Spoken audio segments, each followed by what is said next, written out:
want answers? I think I'm entitled. You want answers? I want the truth. You can't handle the truth. We are the Mad Men of Masculinity. Your home for healthy masculinity. We're just real men having real conversations for you. Good day, Mad Men Mafia. What's happening, peoples? I am Kirk M. Samuels. And I am Jason B. Kendrick. And we are the Mad Men of Masculinity. That's right. We're just real men having real conversations for you. And this is a real take two, y'all, conversations. because I live in a mountain, Yeah. so sometimes the power goes out. So, yeah, Monday the power went out. Luckily, We it came was back in on the before middle I of froze talking, to and death. we was in the middle of talking, and everything just shut down. I was like, okay, Yeah. sure. Yeah, That's the way it I works. kept on reading because it was weird because, like, the lights, my other lamps on the nightstands and stuff went out. But then my computer went to battery power, so I still had that on. I still had my ring light. And I'm like, okay. And then you were froze. Everything else was froze. I was like, oh, I think the power went out. And then it just shut down after that, man. Then it was just nope, done. It was just done. It was just, God was like, nope, not today, folks. So, Yeah. be resilient. We come back and do it again. And so Oh, we was hump day, having actually a fairly decent conversation that had begun anyway, just talking about we were talking about the whole idea of a man being a mountain. And you had a little inspiration from a poem that you came across. Yeah, the poem's by Aubrey Marcus, and it's just, and actually there's two sides to it, because the first one I saw, it had the stanzas kind of flip-flop. So there was like the man as the mountain part, and then there's also the woman as the ocean part, which is interesting. But since we're the Mad Men of Masculinity, we'll talk about the man as the mountain part. So, I mean, what's the premise behind all that? I mean, in terms of the poem, what's the premise behind a man being a mountain? Well, the basics of it is, if you can imagine the characteristics of a mountain and a man that way, being foundational, being strong, immovable, being what things are built on. I mean, parts of the poem, is he's a ladder for souls. He's a rite of passage. He's covered in snow and grass. He grows in mass. And, a bed for weary minds, a ladder for souls to climb. I mean, kind of considering what it is to be a man, what it is to be a mountain in that way, or to be foundational as a man, and what it is we create, as in foundation for family, foundation for relationships, foundations for businesses. I mean, 97% of the most deadliest jobs in the world are still done by men today, and there's a reason for that. We feel a calling to be the foundation. We feel a calling to provide for others and to make sure things work. And so part of that is like being like a mountain. When you think about, I mean, the first place my mind goes to today is how mountains are made. And maybe there's a parallel between that, because from what I remember from 10th grade class, geology or something, that either it's either kind of one or two. Either the mountain was carved out in some kind of way, carved out from some kind of shape, or carved out through movement of whatever it is, glaciers or whatever it is. But either it was carved out or formed from within. And the form from within, I'm talking about like volcanoes. A mountain can be, that heat, that boiling thing that's inside of him, that comes to the surface and erupts to a degree, or it comes from the inside out. But in the making of a man, I could definitely see how we're either one or two. We're either carved out of something, carved out of the land, carved out of the earth, or we're created through some kind of inside out process, inside out eruption, inside out metamorphosis or transformation or something like that. Yeah, I guess the third way is, like the pushing up, like the plate tectonics, and it pushes up the land, so it pushes up the mountain. So I think for some of us, there is that. It's almost like the calling. You get pushed up. How many men are just going along happy-go-lucky, and then one day, oh, look, I'm married. Oh, now I got kids. Now I'm a father. Oh, look, now I got a business. And it's like almost like life pushes you up to become that, and then all those things rely on you as the man to be that foundation, to be that mountain, to grow on, to create the stability, to be the one that weathers the storms, while they can build things on top of that foundation that you create as the mountain, as the man. But I mean, I think it would be nice to be like the volcano, where you kind of grow yourself from the inside out, and it's your inner fire that creates you. But I guess every man has his own path and his own way of becoming, but in the end, it still becomes kind of fulfills the same function. As a man, you're the foundation, you're the mountain, you're the structure that many things are built upon. Well, and I guess even that third way that you talked about, to me, I even still put that in the formed from within, kind of formed from the earth, or formed from something that's down in. Whether it's, to your point, yeah, you pushed up, and then all of a sudden you look up and you're above places that you had been before, and you're in circumstances, you're in altitude, you're in places. You're in places where you maybe never even thought you'd be, but either way, formed through life and formed through time, and even that, like a grinding process. Even if you talk about, the plates, of the earth, just kind of crushing and molding and grinding together, and out from that comes a mountain, or inside of the earth comes the boiling of what the earth is made of, and the explosion of that coming from the inside out, to make a man. But the making of a man, and even to that point, you know, I don't know that our culture really does a great job these days of making men. I think we have adult males, but we don't do a good job with mentorship. We don't do a good job with rite of passage kind of stuff. We don't do a good job with the formation of the boy into the man, in however that looks. We don't do a great job in our culture with that. Maybe we moved away from the tribal sense of who we are as a people, to just, I don't know, the existence or whatever the opposite of that is. But I don't know that, like I said, that we necessarily focus on that. Yeah, I mean, I almost kind of wish I had the other half of the poem, because the woman as the ocean, it shows the dichotomy of masculine and feminine, men and women. And when we don't have the masculine influence to help young boys become men and become that foundational mountain style and kind of form, and they're raised by the ocean, which is, can be calm and wonderful, or constantly flowing, or it could rage. It's all about the emotions. It goes against the natural nature of a man. Is foundational in the sense of a mountain, of being solid and being the bedrock and being the thing that holds up everything else. And so, yeah, I think there's a lot to that. And a lot of us, I mean, us Gen Xers that came up with latchkey kids, and dad may be there, may not be there, and if he was there, he's probably working, so stay out of his way. And a lot of us had to kind of figure it out on our own. We got to a point in our lives where it's like, oh, well, can't blame dad anymore, so now I need to figure out what it means to be a man for me. And it can be different for everybody, but there are some of those foundational things. I think if we start thinking of ourselves as that foundation, as that mountain that things grow on and that things rely on, sends us more along the track of true masculinity and true fatherhood and manhood than what we maybe be teaching or not being taught as young men these days.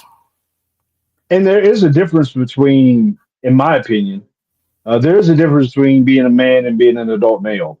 And so I think even when we talk about, a comparison between being a man and a mountain, it is that manhood that is the delineation, as opposed to just adulthood. If you live long enough, you'll be an adult male. But at some point, I think, at some point you almost have to choose to be a man. You have to make the effort. Like, manhood doesn't just happen.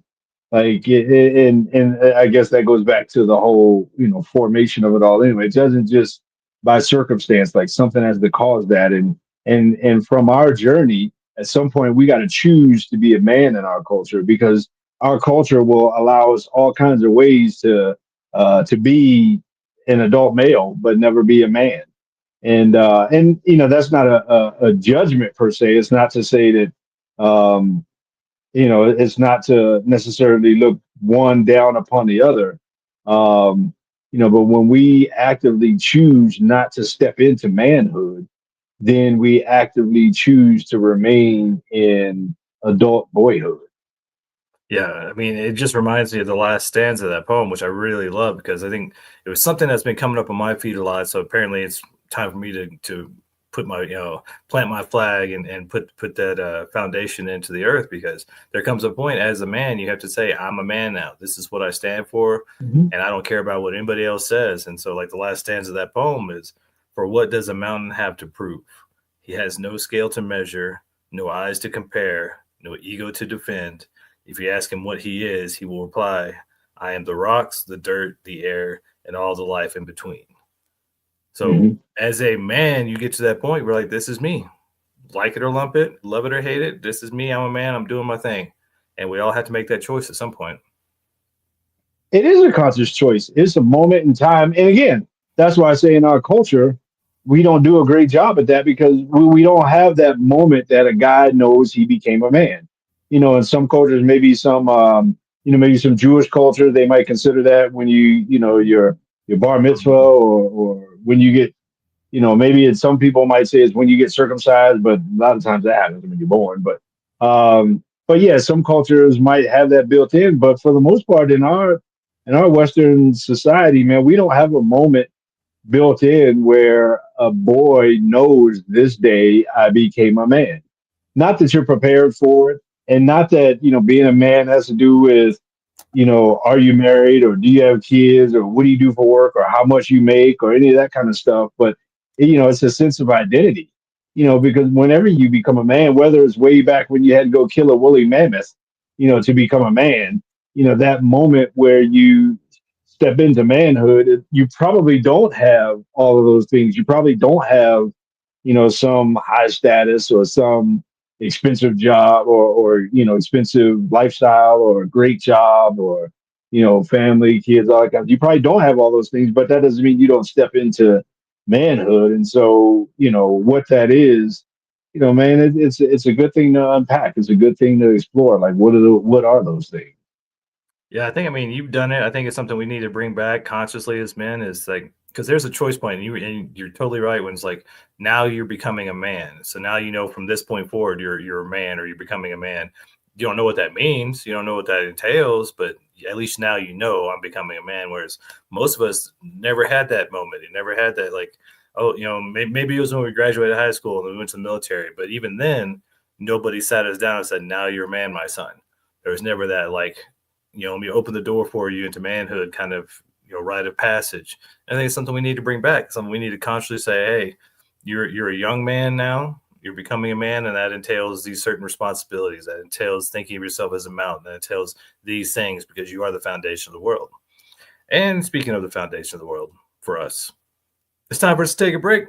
We're going to take our first break of this show. We'll be right back. We are the Mad Men of Masculinity, and this is KLDC.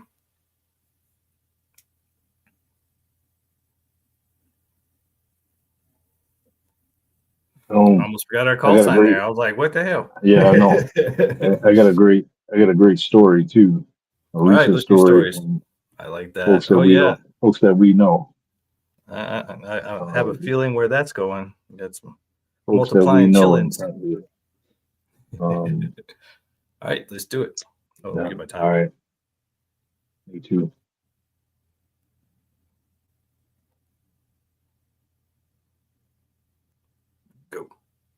And we're back. We are back. Mad Men of Masculinity, KLDC, 1220 AM, in the Mile High City, on the interwebs, everywhere. We baby. as we prepare, and as we produce our over-the-air radio show here in Denver, Colorado, we also live stream on Facebook and YouTube. So so if you want to look us up there, you can see us when we do these things live. Otherwise, you might be hearing this over the air or podcast platforms, all those kinds of good things, man. But yeah, we do this bad boy on a weekly basis. Check us out on YouTube. Broadcasting, Yeah, all that kind of stuff, man. We Hit your boys up. Thank you for continuing I think, to let us talk on your airwaves. And yeah, yeah, come check us out on YouTube. Come look at these faces for radio. We I think do the we best got we can with what we got. half a million views or something, like over half a million Yeah, views we're on about there. Yeah. on YouTube or whatever. All this kind of TikTok, good things, YouTube, man. everywhere. We're talking about just the parallel from an inspiration from a poem, the parallel between a man being a mountain, and we kind of launched off on the making of a man and making, and that transition into a man, and even in that, some sort of rite of passage or some sort of moment. And yeah, we did something like that here, with a few young men in my house a few years ago, whenever that was. One of those young men was my son, who's off doing great things. Another one of those young men, um, recently, yeah, we were at some event somewhere, and he just happened to mention um, that he was looking at going into the trades. And I was like, "Oh, that's funny Hey, you I should know a mention guy. that. I know a guy. I know a guy. Have you ever heard of Master's Apprentice?" And he's like, "Nope. What is that?" And so told him about it, and didn't really think more of it, immediately. And then turns out he reached out, he got on board. The next time they had a group, I got our guy Torrance, got him hooked up with Master's Apprentice, and he already went through the whole Master's Apprentice program. Um, and I mean, I didn't even realize it was in and out like that quick. Turns out he graduated. And then I thought, hey, did Masters Apprentice, did they help you with job placement? He goes, yeah, man, they helped us apply to jobs. And this was a few days ago, but he said, Wow. yeah, I got a job, and I start, and I'm getting my first apartment, and it's right by my first apartment. And he's like, man, that was amazing. That whole thing, the whole experience there was great. And so to me, that was a parallel between not only in the thing that we did in terms of rite of passage, but it was also um, part of kind of what Masters Apprentice does. They do a lot of mentoring with these young men and launch them kind of off into the next phase of life. And so, for him, it's pretty cool to just see him like stepping into, even a career and moving out, getting his own place and all that kind of stuff. And that was pretty cool, and stepping into a further level of manhood. Yeah.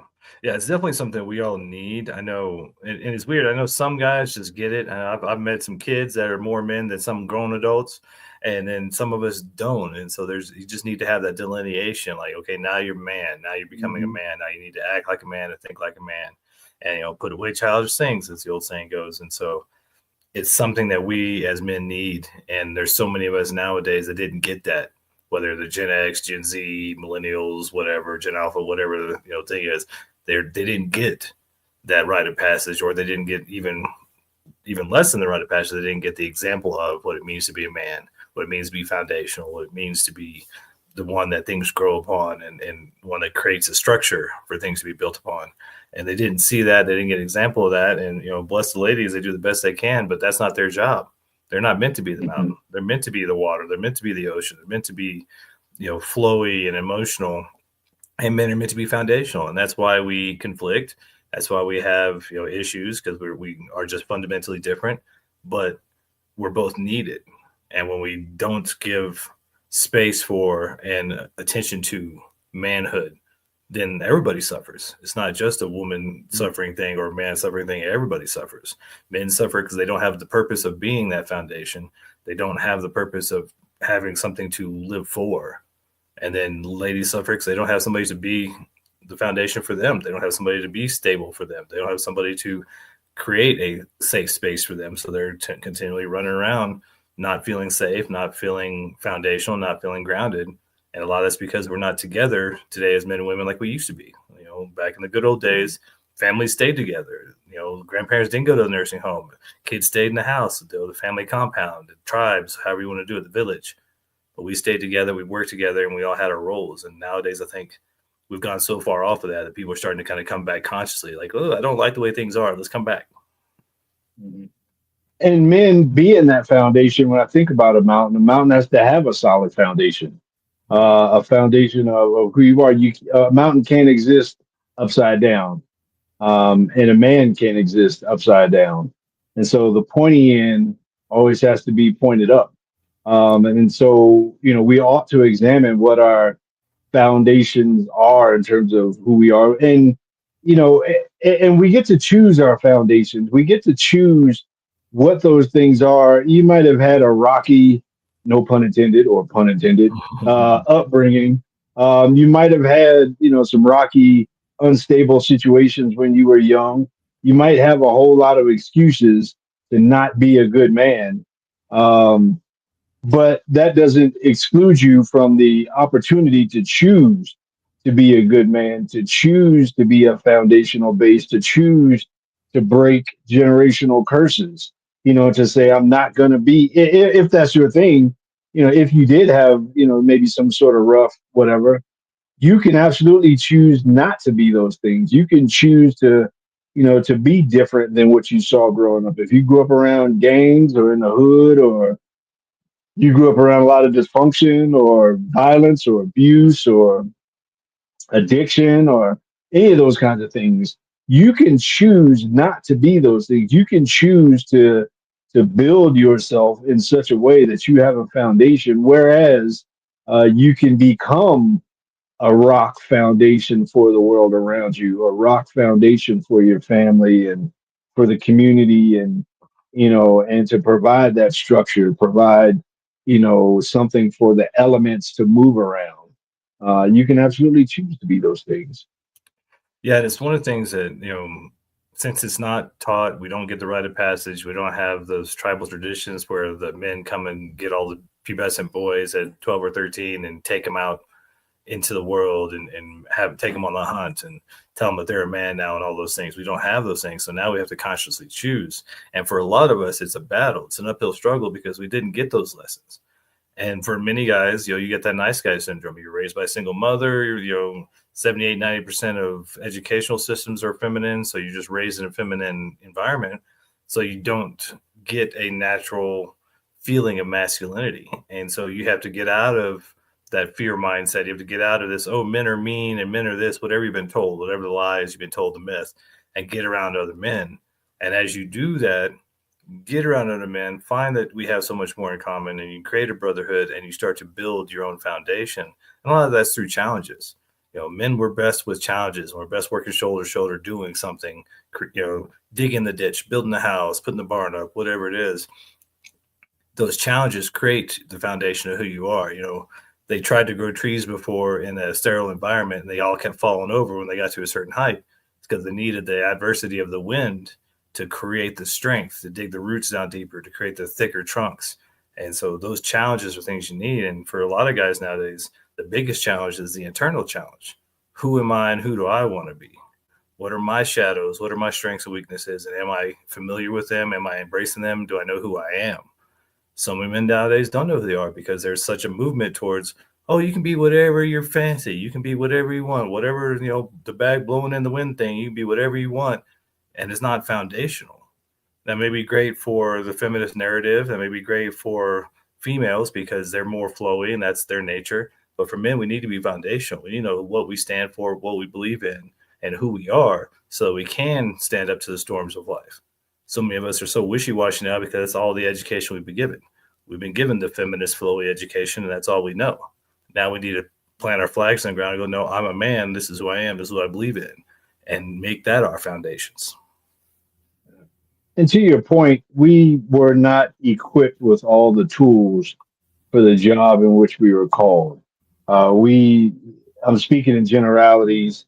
Most men by far would identify with the fact that, we didn't grow up with the Leave It to Beaver household or whatever you want to call it. We didn't grow up with emotionally, physically, and safely present male in our lives to provide us the step by steps and the advice and the how to manual and to give us the example, the role model.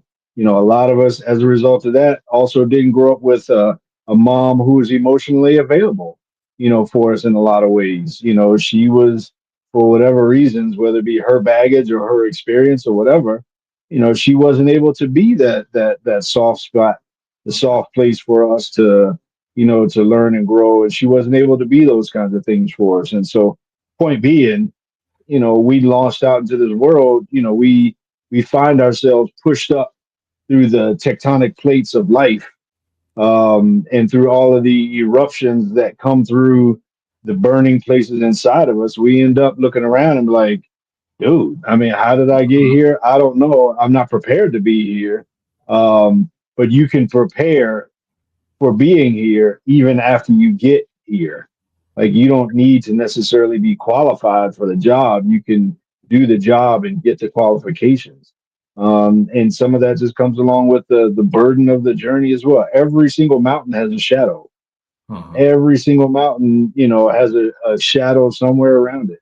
And that shadow probably moves throughout the day and throughout the year of your life. But the fact that there's a shadow also means that there's light, and there's the opposite of whatever that shadow side of you is. There's a light that we can look to provide the growth and the warmth and the healing for all of those kinds of things that are who we are as men. Yeah. And then you think about a mountain, it weathers the storms. It stays put when the winds and the snows and then the sun and the spring comes. It's always there. It's always present. And so it's given what it needs in the moment. And for most men, that's true. It's just, are you willing to be flexible? Are you willing to learn? Willing to be humble enough to know that you don't know everything? And speaking of not knowing everything, it's about time for us to take our second break.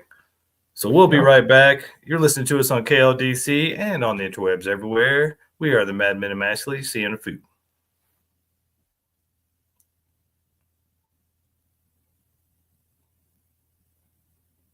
Boom shakalaka. Yeah. Salutations. Thank you, Rob. Was that a comment? I missed it. I was looking down. Oh, yeah, no. There's just salutations from Rob Marine. Nah. Yeah, what's up, my if man? you're making comments and we can read it, just go ahead and throw it up there. We'll throw you in the show, make you part of the show, so people can see you watching, being part of the live broadcast. And if you're watching us live on YouTube, I think you can comment there. And then on Facebook, you got to go to not our personal pages, but the actual Facebook page of Mad Men of Masculinity. We can see the comments, and if we're on and still popping, we can pop you right on screen. What do you think? Well, I mean, we'd love to know what would you guys think about, a man and manhood and the idea of a man, being a mountain. How is your journey as that mountain? How's that working out for you? Yeah. All right. What are we going to do for third segment? Oh, I got you right here. All right, cool.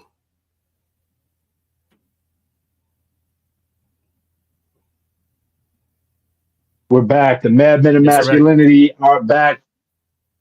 We are doing our thing, KLDC 1220 AM in the Mile High City. Shout out Crawford Broadcasting, Facebook, YouTube. We got TikTok, man. We just doing a little something, man. It costs you $0, probably a half of a quarter of a calorie to hit the like button. I mean, and you can subscribe and all those kinds of things. When people say it helps out the channel, it helps out the algorithm and all that kind of stuff, it genuinely does. Because when they see people interacting, either liking or subscribing or just putting a comment of anything in there, then they think, wow, maybe other people want to see this. So we appreciate you helping to do that just by a quick interaction with the page. One of the reasons we're talking about the parallel between men and manhood and mountainhood.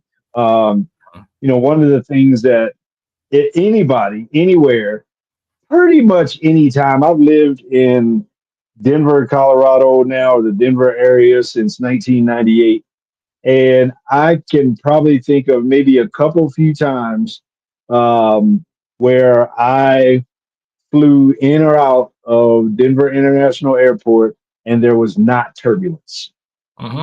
I mean, it's just if you're taking a flight in or out of Denver, just expect when you get Gonna be close a and when bumpy you're about to ride. land or taking off, it's gonna be a bumpy ride. I mean, it just is what it is, and why that is because we got these big old mountains to our west, and the jet streams and generally speaking, the flow of the atmosphere moves from west to east, and our airport happens to be on the east side of town.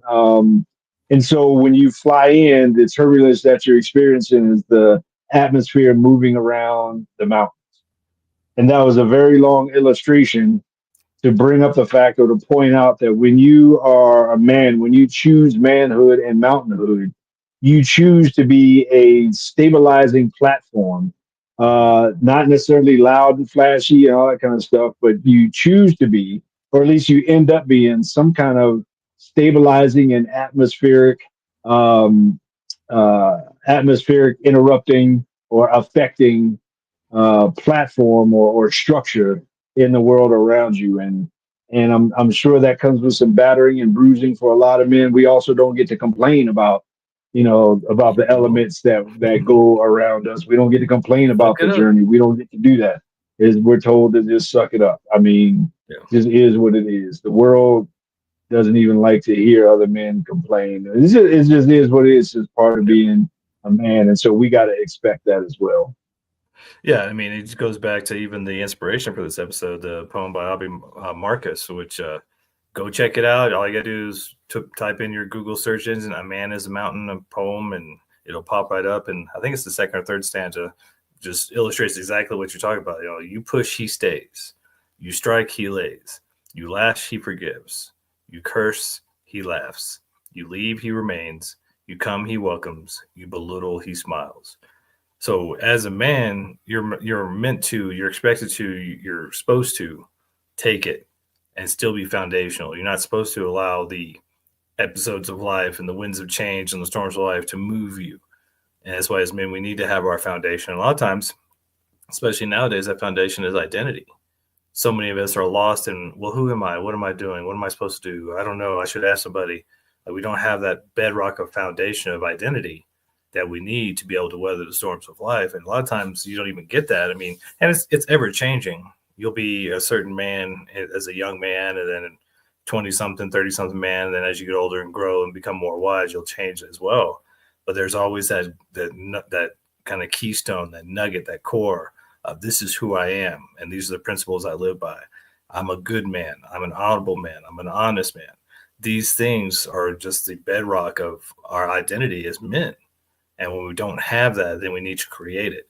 And that's something I think some men nowadays struggle with, because they just assume that, well, I don't have it. I just didn't get it. Like, it wasn't given to me. Well, for most of us, like Kirk was saying, you make it. It comes from the inside. That's that lava flow. That's that internal fire. And you create your bedrock through your decisions, through your choices. So if you don't feel foundational, if you don't feel like you have the identity you want, well, guess what? You get to change it. You can become whatever type of man you want to be. And for most of us, that's an ever-changing model. We basically keep building on top. So, the pyramids didn't get built all at once, and they didn't get built from the top down. They got built from the bottom up. And so each year, each day, each moment, you're adding more layers to that mountain of a man that you are, to that foundation of a man that you are, and just keep adding to it. It's like that statue. I think the statue is called "Self-Made Man," whereas the bottom part of the statue is just a block, just a square or whatever, and then out of that you see a man kind of chiseling away at that block, and as you get higher up on the statue, it's more of the man, but ultimately he's chiseling away at that, and I think again our lives are it's just a journey of chiseling away at all of the parts of you to make you the man who you want to be. Um, and yeah, that doesn't stop. That doesn't end. That's just part of the journey. That's just part of the part of the thing we call life. And Yeah. you're still winning as long as you don't quit. And it is not easy, man. And it's not easy. It's not for the faint of heart. You can have a whole lot of adversity. Nobody makes a big deal when lightning strikes the mountain. Um, but when something on the mountain, gets struck by lightning and it catches fire, then it's a pretty big deal. And so, So you're going to take the heat, you're going to take you're going to take the strikes, you're going to take all of those kinds of things as a man. But that's just part of the journey, and our job is just not to quit. Yeah, it reminds me of something Matthew McConaughey said. I think it was during like a commencement speech at a university or something. But he was like, "My hero is me in 10 years." And you guys can always go up on YouTube or look it up on Google. But Matthew McConaughey was talking about, my hero is me in 10 years. And as men, that is a mindset we all should have. Like, I'm good where I am now, but I know I'm still getting better and growing. And so I'm working towards that man in 10 years. I'm working towards that man who's wiser, more successful, more foundational, more loving, more charismatic, more compassionate, more. You can always add. And to Kirk's point, he always talks about, giving from your saucer. You want to make sure you're filling yourself up. And one of those ways is having that goal of, who am I in 10 years? Who am I going to be? What are my goals? What is the impact I want to leave? And for a lot of us men, we're living lives of quiet desperation because we don't have the identity, nor do we have the goals, or are we thinking about legacy? What are we going to leave behind? And any man who knows his identity and has a goal and knows he's going to leave a legacy sleeps much better at night. And it doesn't have to be a huge legacy. You don't got to be a rock star or billionaire. If you have a store or a business that you can pass down, if your kids are fed, I keep thinking about the Bucket List movie with Jack Nicholson and Morgan Freeman, and just Morgan Freeman being that foundational man, that mountain where he's like, I spent 40 years greased up under a hood, so my kids didn't want for anything, and they didn't. And that man had purpose. That man had identity. He knew who he was. He was a father. And so he put his dreams on hold of being a teacher to take care of his family. But I guarantee you, even as he was passing away, he was very confident and very happy that he left that legacy and that he provided and was that foundation for his family. Mm-hmm. Yeah, I mean, to whatever that purpose or whatever that legacy is, first of all, the it comes into play of you choosing to be that kind of guy. Secondly, it could be anywhere, wherever you're planted is a mountain. I mean, man, wherever you're planted, you could have impact on other people's lives. You can have impact on your community. You can be just a good guy, a good person. When you're interacting with the world and that just doing good, random acts of kindness, in different places. I mean, just being that, man, just, showing the world that there are good men. I mean, it doesn't take a whole lot, but there's legacy to be left, and there's purpose to be paved. And I think having a purpose is probably the hand in hand to stepping into manhood. The fact that I'm here and I have a purpose while I'm here. My purpose is to make the world 0.00001% better than it was before I got here. And if we all have that mentality, I'm just going to make the world a better place. When you think about, hero stories, this guy was a hero. Something happened and this person was a hero. This person, it was just a good man decided to do a good thing in a bad moment. That's all that was. And most of the time you'll hear those heroes say, no, I'm not a hero. Anybody would have done it. All those kinds of things. But either way, having that legacy and that purpose and being able to reveal that in the moment, it just comes from doing good where you're planted. Yeah, I mean, that identity of being a good man and of just having the mindset of just leaving the world better than you found it, whether it's the room you walked into, the street you're walking down, if it's snowing outside and you're helping your neighbors clear the sidewalk, if you see trash on the sidewalk, you pick up, you throw it away. I mean, just leaving the space better than you found it. I mean, I know not every man wants to be on the stage, not every man wants to be all extroverted and out front, but you can still make an impact by helping to clean up, by helping to be the infrastructure, by just helping to make whatever space you're in better because you were there. Every man has his own personality. Not all of us are extroverted, and some of us are introverted. Some of us are more brainy, some of us are more physical. I mean, you know who you are. You know what your strengths and weaknesses are. Lean into your strengths and understand your weaknesses and just use those strengths to make the world a better place. It's just one step at a time, one deed at a time, one moment at a time. And that's all we have anyway. All we have is this present moment. And if you're wondering what to do, if you're depressed, if you're, just kind of lost, go do something beneficial in the world. It doesn't have to be huge, but because you did something beneficial, you'll be able to sleep better at night. You'll be able to look at yourself better in the mirror and have more respect for yourself because you know you made the world a better place.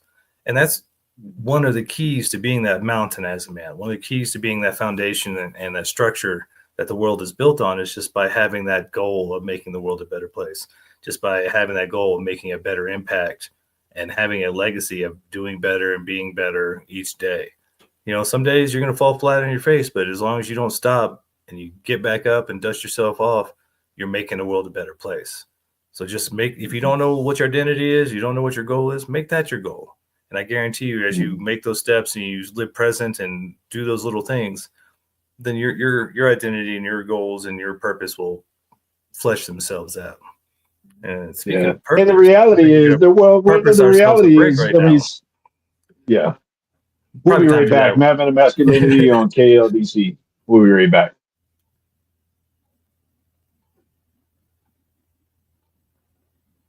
I was trying to jump in there. We ended up stepping all over each other. My fault. That delay we got is just a little bit, a little bit long. Yeah. We do the best we can with what we got, don't we, folks? Yep. Make the world a better place because somebody likes what we're talking about. Or maybe you don't. Maybe you make up your own mind because you hate what we're saying. But hey, it's working for you. Sure enough. All right, what we do in fourth quarter? I know I cut you off. That's all right. I'll come back where I was leaving off. All right.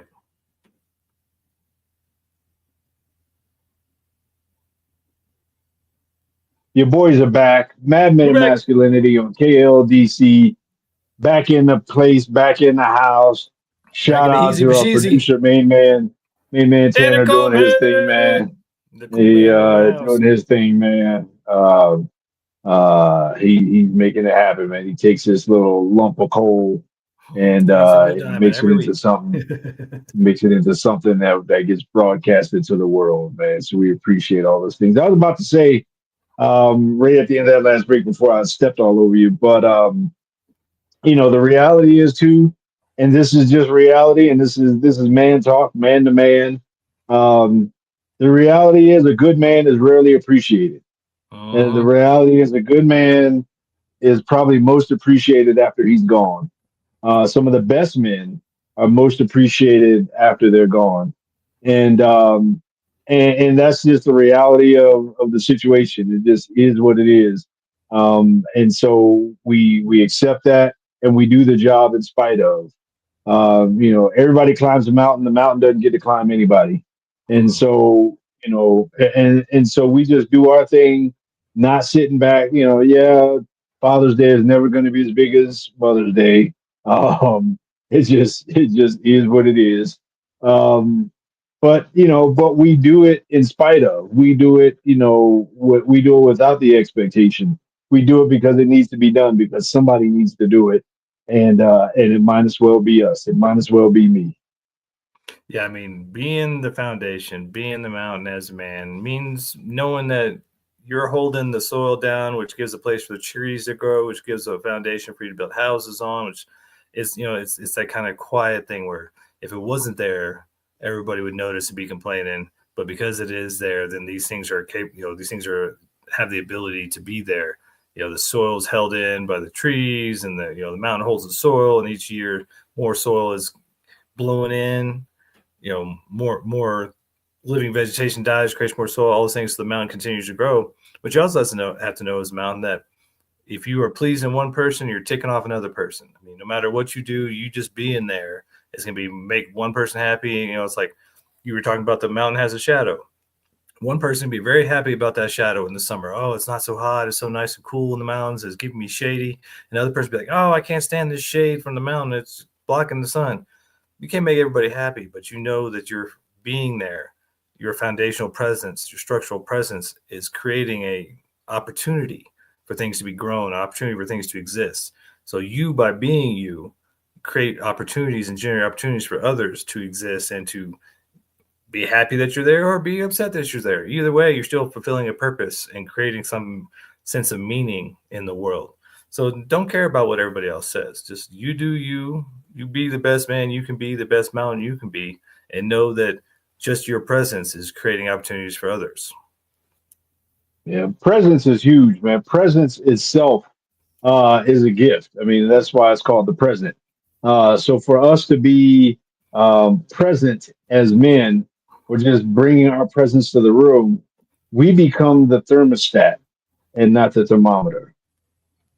So we become the thing that sets the temperature for the room, not the thing that reacts to the temperature in the room. When you're in a family, when you're in a household, um, when you walk in the door, you are going to, by your presence, I mean, especially if you're any kind of good and influential man, by your presence you will dictate what the temperature is in the house. If it's a stressful household and everybody's on edge and you're all over the place emotionally and you're not present, you're not grounded, you're not going to have a stable you're not going to have a stable home. You're going to want a stable home, but if you can't make the atmosphere, or if you can't make the space at least stable, then there's no chance of it being peaceful, right? And so, us as men, we got to be willing to be that thermostat. We set the temperature for the room. We set the temperature for the space and for the family and for all those kinds of things. And that comes along with the job. Yeah, I mean, as men, a lot of times, I made a joke the other day about, driving truck and things like that, or, buses, whatever. It's like, we're kind of like the cops, nobody cares until we don't show up. And for a lot of times for men, that's our lives. Nobody cares until we don't show up. And then they're like, well, why weren't you here? Why didn't you do X, Y, and Z? Why weren't you provide for me? Why weren't you this and that and the other thing? It's like, well, why weren't you thanking me? Why weren't you showing me a little respect, a little thank you, a little gratitude? So, as men, we have to expect that. And that's why being foundational, knowing your identity, knowing who you are, is how you weather the storms, is how you don't get blown away in the windstorms, the emotional outbursts of our ladies and things, or our kids for that matter. We have to be able to weather the storms and stand strong during all the emotions, during all the outbursts and things, so that our family members can feel safe. I mean, it's such a odd dichotomy psychologically about kids who are clingy don't feel safe.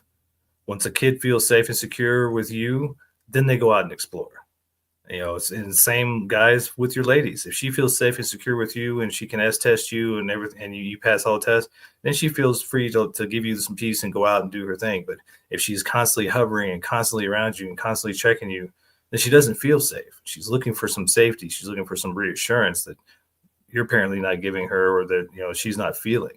And so we have to be willing to deal with those things, to be that stable force in their lives so that they can, guys, you want peace in your life? Be the stable force so that your family can feel safe and secure.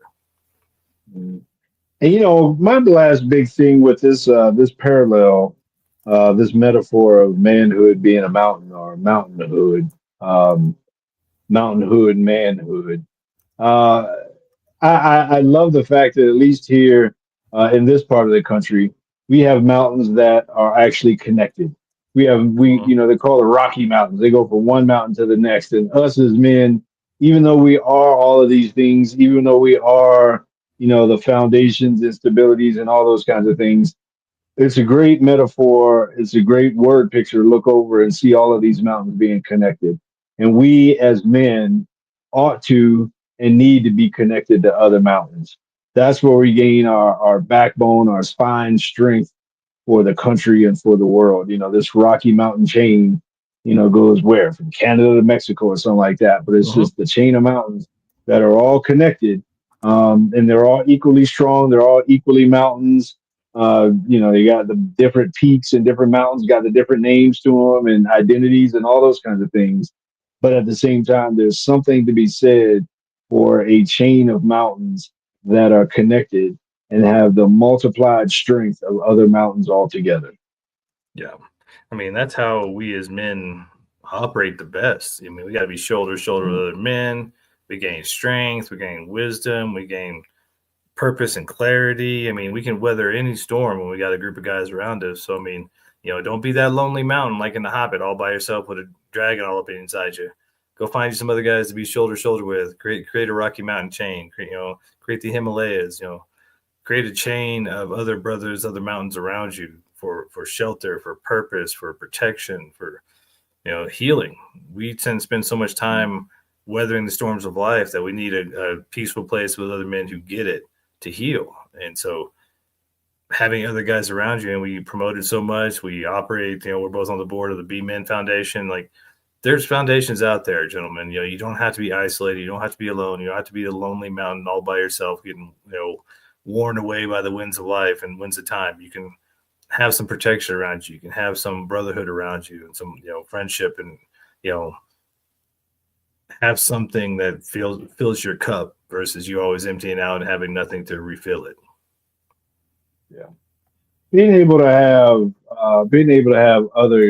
other guys around us. I'll say for my own life anyway, being able to have other men around, living life in fellowship with other men, in connection and community with other men. It makes me stronger. It makes me less likely to get picked off by life in terms of isolated, lone sheep, all that kind of stuff. The idea of a lone wolf is a myth. Wolves travel in packs, right? And even the Lone Ranger had Tonto. So when we live life, we got to live life even as strong as the mountain can be. We got to live life such to the point where we live it in the stability, in the protection, and in the multiplied strength of living it with other men in them. Yeah, I mean, the Lone Mountain will eventually get worn away. The winds of time, weather will erode that mountain down to nothing. And so having guys around you in a lot of times when you have those guys around you, if you are feeling worn down, you are feeling like, the storms of life are just eroding you away and you have nothing, having guys around you help you build back up. They help to shelter you, help you to regain your purpose, your foundation, help you to regain your strength. Because, for most of us, we go out there, we give it 110%. We're putting out everything we got, and then we go to bed just exhausted every day. They got to get up and do it again. And there comes a time where you just don't got it anymore. You're going to need some help. You need some support. You need some guys to listen to you and who understand what you're going through. So have guys around you as much as possible. And, and if you're in a relationship and your lady's like, oh, I don't want you going out with the boys, you let her know that she loved you before when you had friends, and she will love you even more when you get new friends. So, make it a point to get out there with other guys, not just for your own health, but for the health of your family and your relationship as well. Because, we can't keep denying ourselves and giving everything we have without refilling our cups. And for men, we need to have brotherhood and companionship and friendship to be able to refill our cups. We can't. Yeah, I mean, you're going to end up as a man being run down, being overwhelmed. I would hesitate to say, and I've kind of, it's come up a few times. I've been to that dark night of the soul, and I can tell you it's a lonely place. And when you live your life isolated and cut off, when you live your life without interconnection, I'll even go so far as to say interdependence. You can be, I'm not talking about being dependent on other people. You can be independent, and I do it all by myself. I live life by myself, all that kind of stuff. Or you can be interdependent, where I am an independent being, but I choose to live life in connection with other people to improve and have a positive impact on my life. And so, I think I think this whole idea of a man being like a mountain, that's a pretty deep poem. And I'm gonna read that. I might even print that out here and put it up on my wall or something. At least that one day. I got Invictus up here on my wall. I might print that out and put that up here on my wall. Yeah. Send that to RJ as a Christmas present. Frame that, send that to him. He needs to have that, and maybe we'll do the woman as an ocean one at some point, so we can cover all bases. But we love y'all. Cool. Yeah, we know we can do that. We love y'all, and we are so happy that you're here with us. We're so happy you're part of the Mad Men Mafia. We're so happy that you were commenting, subscribing, and liking, and just doing your little deeds to make the world a better place and helping us out in that vein as well. So until next time, I'm Jason. That's Kirk, or that way. And we are the Mad Men of Masculinity. We love you, and we're out.